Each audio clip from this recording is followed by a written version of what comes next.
Hope you like my jacket. It's made out of 100% gorilla hair.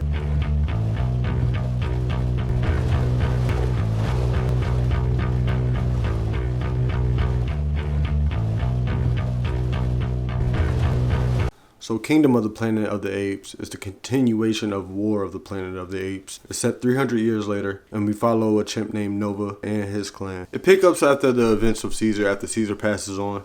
The CGI is top notch. It takes some getting used to in the beginning, but by the time it gets to the end, it gets better. The voice acting was great, so I am a fan of Planet of the Apes movies. I haven't seen any of like the 80s or 70s movies or whenever they came out. I have seen all of the Rise of the Planet of the Apes series, and from what I could remember, most of those movies were good. It's been a while since I watched them, and I meant to rewatch them before this review, but I honestly didn't expect to do this review. But so it's been a while since I've seen Planet of the Apes movies, but I do remember liking all of them. This movie didn't bore me, so it's not that. There are some parts in the movie that are not well thought out. I seen the first trailer, but that was it. I didn't necessarily know if we were going to be following one of Caesar's descendants, and in this movie we don't. The trailers never really set it up as this is Caesar's descendant. This movie does set up a string of future movies, so maybe by the time it reaches the climax of the series, of this new series of 8 movies that we got coming out, maybe Noah could be Caesar's descendant.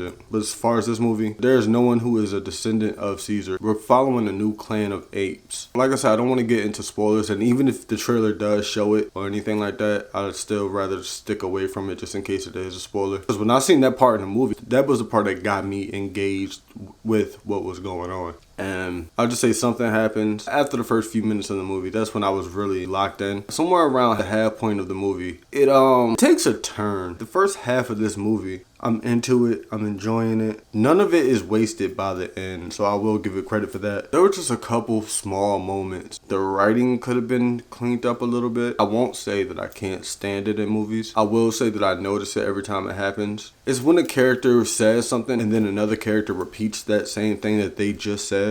I wish movies would stop doing that. But for the most part, this movie is fun. The action for the most part was entertaining. One character in this movie, I'm not going to say that I hated him, but I am going to say their character is weird as fuck. At least the introduction to their character is weird as fuck to me. And it goes on like that for a while in the movie. This character gets better since the first time they're introduced. It starts off weird, unnecessary, and out of nowhere, really out of nowhere, I think more out of nowhere than anything else I mentioned. I enjoyed the world. I do like seeing Seattle. I'm not sure if it was Seattle or San Francisco. I'm pretty sure it was San Francisco. If I'm wrong, correct me in the comments. But I enjoyed seeing San Francisco 1,000 years later, after humans are almost extinct, the land swallowing up the city. So I enjoy seeing the world, something that I wish we got a little more of. Noah, I am on board with. You're on board with, but also you kind of feel for, especially when he gets up and goes on his own journey. I do like Noah as the focus character in this new trilogy of 8 movies we seem to be getting. They started him off on a really strong foot, and that's a big plus to this movie. The first few minutes of the movie, I did like how they established his character.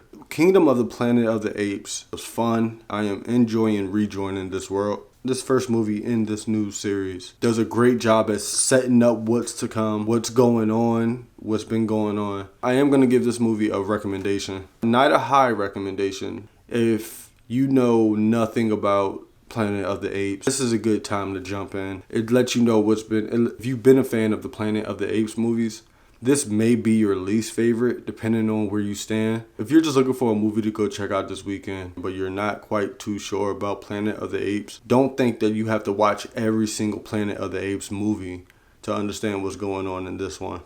Alright, so that's about all I can do, spoiler free. Alright, y'all.